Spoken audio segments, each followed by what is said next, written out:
मेरी ये जो कहानी है फेसबुक फ्रेंड्स, ये उन दिनों की उपज है जब फेसबुक पर नया नया ये प्लेटफॉर्म लगभग समझ लीजिए कि पैदा ही हुआ था। ये कहानी मेरी और मेरे बच्चों की कह सकते हैं आप। मेरी बिटिया जो उस समय लगभग 18-19 साल की थी, हर वक्त जब मैं उसे देखती थी कि वो जब देखो तब मोबाइल में फेसबुक पर लगी हुई है, एनी टाइम वो चैटिंग में व्यस्त रहती थी। तो और मैं उसे देखकर इतना बड़बड़ाती थी कि मैं जब जैसे ही ऑफिस से आती थी और उसकी और उसके आसपास की जो मैं हालत देखती थी तो मेरा गुस्सा 7वें आसमान पे चला जाता था। और उन्हीं हालातों से ये कहानी मेरे मन में पैदा हुई। एक बार ऐसा हुआ कि मुझे कहीं जाना हुआ और जिस फेसबुक को मैं उसके लिए हमेशा बुरा कहती थी, उसके वही कुछ फेसबुक फ्रेंड्स मेरे लिए बहुत मददगार साबित हुए और उन लोगों ने फेसबुक के प्रति मेरा जो नजरिया था उसको बिल्कुल बदल दिया।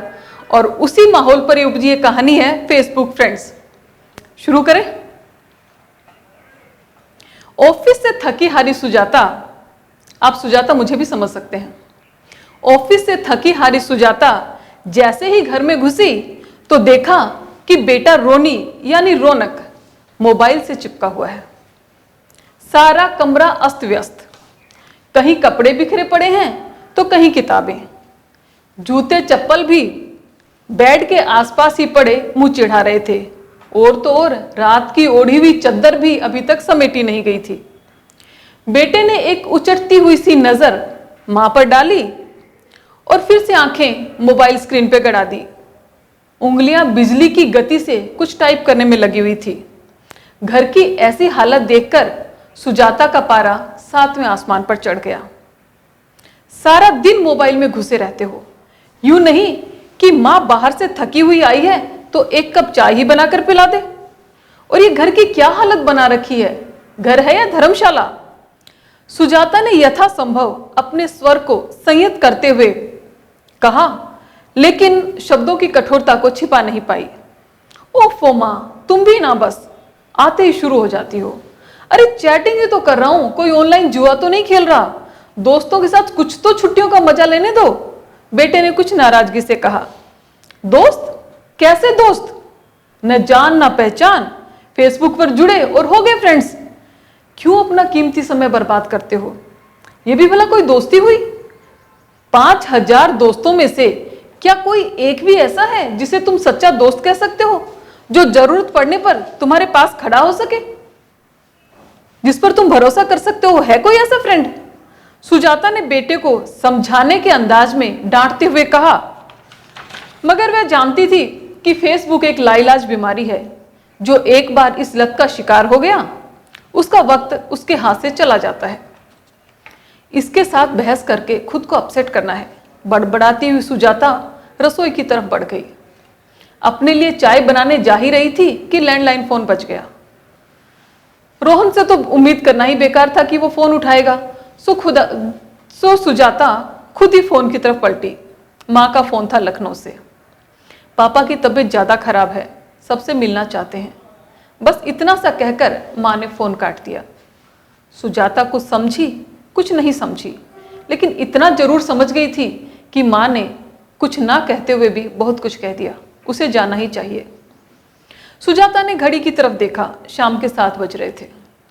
रात 10 बजे की अवध आसाम ट्रेन अगर मिल जाए तो कल शाम तक लखनऊ पहुंच सकती हूं। विचार करके सुजाता रसोई की तरफ बढ़ी और चाय बनाने का इरादा कैंसिल करके रात का खाना बनाने में जुट गई। आनन फानन में रात का खाना निपटाया। तुरंत फुरत 2 जोड़ी बैग में कपड़े डाले और बॉस को 3 दिन की छुट्टी के लिए फोन कर दिया और अपना जरूरी सामान, दवाई आदि बैग पैक करने लगी। रोहन रेलवे स्टेशन तक छोड़ने आया तो रास्ते भर उसे हिदायत देती रही, देखो सारा टाइम फेसबुक फ्रेंड्स की भेंट मत चढ़ा देना। याद रखना, गया वक्त कभी भी वापस नहीं आता। आज अगर तुम इस समय को बर्बाद कर रहे हो तो कल ये समय तुम्हें बर्बाद कर देगा। अरे भाई, जिंदगी में कुछ क्रिएटिव होना चाहिए, वगैरह वगैरह। मगर रोहन के चेहरे से साफ नजर आ रहा था कि उसे मां की इन बातों में जरा भी दिलचस्पी नहीं है। बस मां का मन रखने के लिए वह ऊपर से हाँ हूं कहता रहा। ट्रेन अपने निर्धारित समय पर थी, अधिक भीड़ भी नहीं थी और गनीमत ये रही कि तत्काल में रिजर्वेशन भी मिल गया। सुजाता ने ट्रेन रवाना होते ही एक बार फिर से रोहन को हाथ हिलाकर अपना ध्यान रखने की हिदायत दी और अपने कोच में अपनी सीट पर जाकर बैठ गई। टीटी आया, टिकट चेक करवाई और सुजाता ने अपना बिस्तर लगा लिया। बाकी के जो पैसेंजर थे कोच में वो बीकानेर से थे, सो सब सोने की तैयारी में थे और सुजाता भी आंख बंद करके लेट गई। गाड़ी के साथ साथ स्मृतियों ने भी रफ्तार पकड़ ली। लखनऊ की रहने वाली सुजाता शादी के बाद बीकानेर के पास बसे एक छोटे से कस्बे सूरतगढ़ में आकर बस गई थी। उसके पति यहाँ थर्मल प्लांट में इंजीनियर थे। पति की आकस्मिक मृत्यु के बाद सरकारी नियमानुसार सुजाता को अधिमानना के आधार पर इसी विभाग में क्लर्क की नौकरी मिल गई। अब सुजाता की दुनिया उसके बेटे के इर्द गिर्द सिमट गई।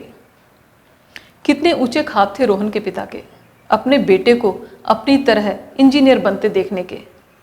पति के उसी सपने को पूरा करने के लिए सुजाता ने रोहन को सेकेंडरी स्कूल के बाद में पढ़ाई के साथ साथ इंजीनियरिंग की कोचिंग करने के लिए बीकानेर भेज दिया और सिलेक्शन होने के बाद में अब रोहन ईसीबी यानी कि इंजीनियरिंग कॉलेज बीकानेर से इंजीनियरिंग की पढ़ाई कर रहा है।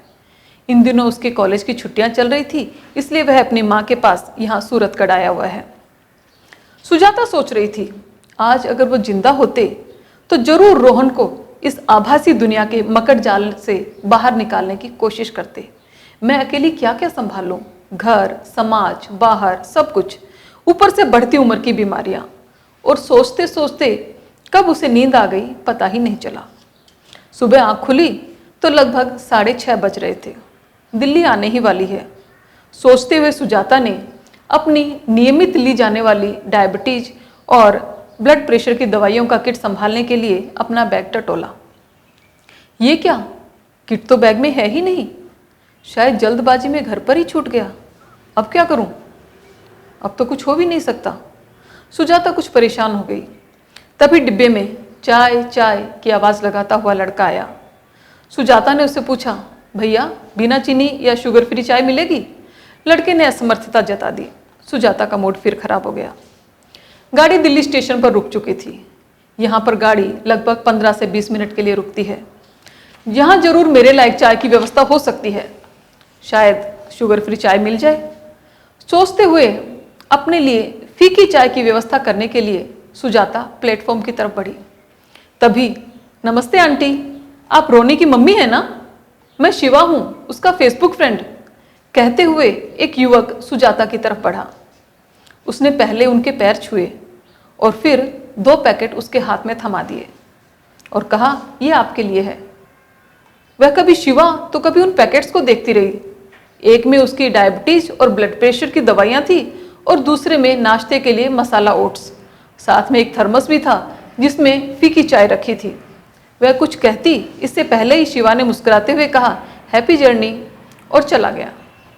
सुजाता ने तुरंत रोहन को फोन लगाया और शिवा का जिक्र किया तो रोहन ने कहा, थैंक गॉड शिवा टाइम पर पहुंच गया। रोहन ने बताया कि स्टेशन से घर पहुंचते ही जब उसे पता चला कि माँ अपनी दवाइयों का किट घर पर ही भूल गई है तो उसने तुरंत फेसबुक पर अपना स्टेटस अपडेट किया और उसमें लिखा कि दिल्ली के आसपास और खासकर रेलवे स्टेशन के आसपास रहने वाले उसके कोई दोस्त अगर हैं तो उससे संपर्क करें। और शिवा ने उससे संपर्क किया। रोहन ने सुजाता की दवाइयों के नाम उसे बताकर अवध आसाम ट्रेन में पहुंचाने की रिक्वेस्ट की और दवाइयों के साथ साथ घर का बना नाश्ता और बिना चीनी की चाय भी, क्योंकि रोनी जानता था कि उसकी माँ बाहर का कुछ भी नहीं खाती है और ट्रेन में बिना चीनी की चाय वो तो नामुमकिन है। खैर, सुजाता को इस समय इन सब की सख्त जरूरत थी। पहली बार फेसबुक के इस्तेमाल को लेकर उससे रोहन पर गुस्सा नहीं बल्कि प्यार आया। बेचारा बच्चा, आखिर करे भी तो क्या? कस्बे से 15 किलोमीटर दूर इस थर्मल कॉलोनी में यहाँ उसका कोई दोस्त भी तो नहीं है, न ही यहाँ कोई स्टेडियम है और ना ही कोई फिल्म वगैरह जहाँ वो अपना मन बहला सके। खुद उसे भी कहाँ इतनी फुर्सत है कि वो रोहन को ज़्यादा समय दे सके। ऐसे में ले देकर ये फेसबुक फ्रेंड्स ही तो बचते हैं जो उसके अकेलेपन के साथी हैं, और एक वो है जो इन सब पर भी गुस्सा करती रहती है। सुजाता ने अपने सोचने का नजरिया बदला। उसके ऑफिस में भी जब सहकर्मी आपस में फेसबुक की लेटेस्ट पोस्ट और उसकी चर्चा करते हैं तो वह अपने आप को कितना बैकवर्ड महसूस करती है। कितनी ही बार उसे फेसबुक पर अपनी प्रोफाइल बनाने के लिए कहा, मगर हर बार वह वक्त की बर्बादी का भाषण देकर उन्हें चुप करवा देती है। आज पहली बार उसे लगा कि ये इतना बुरा भी नहीं है। थर्मस में इतनी चाय थी कि उसने नाश्ते के बाद भी थोड़ी थोड़ी करके 2 बार पी ली। मूड एकदम तरोताजा हो गया। दोपहर लगभग 1 बजे ट्रेन बरेली पहुंची। एक युवती उसे तलाश करती हुई डिब्बे में घुसी और एक पैकेट देते हुए बोली, जी नमस्ते, मैं नेहा हूँ, रोनी की फेसबुक फ्रेंड, आपके लिए खाना लाई हूँ। अरे इसकी क्यों तकलीफ की? सुजाता ने कहा, इसमें तकलीफ कैसी आंटी? एक दोस्त के लिए इतना तो हम कर ही सकते हैं ना। अपने साथ लाई हुई 2 मैगजीन सुजाता को थमाते हुए लड़की ने मुस्कुराकर कहा और टेक केयर कहती हुई डिब्बे से नीचे उतर गई। सुजाता आश्चर्यचकित सी उसे जाते हुए देख रही थी। अचानक ही उसे नई पीढ़ी की ये नई दुनिया यानी फेसबुक बहुत अच्छी लगने लगी। वो सोच रही थी, शायद आज तक सिक्के के इस दूसरे पहलू पर मेरी नजर ही नहीं पड़ी थी। मैंने हमेशा उसका काला पक्ष ही देखा और समझा था। कैसे दूर दूर रहने वाले 2 लोग एक दूसरे के इतना करीब आ जाते हैं। थोड़ी सी ऑनलाइन जान पहचान होने पर ही तुरंत एक दूसरे की मदद के लिए तैयार हो जाते हैं। ये एक इंसान का दूसरे इंसान के प्रति विश्वास ही तो है। ये उजला पक्ष तो मैंने कभी सोचा ही नहीं था। वैसे भी बुरे लोग कहाँ नहीं होते। बस हमें दोस्त चुनते समय थोड़ा सा सतर्क रहने की आवश्यकता है, फिर चाहे वे ऑनलाइन हो या फिर ऑफलाइन। उसने तुरंत रोहन को फोन लगाया और कहा, अपने दोस्तों को मेरी तरफ से थैंक यू बोल देना, और सुन, मेरे आने पर फेसबुक पर मेरी भी प्रोफाइल बना देना। मुझे भी कुछ दोस्तों की ज़रूरत है। और दोनों एक साथ हंस पड़े।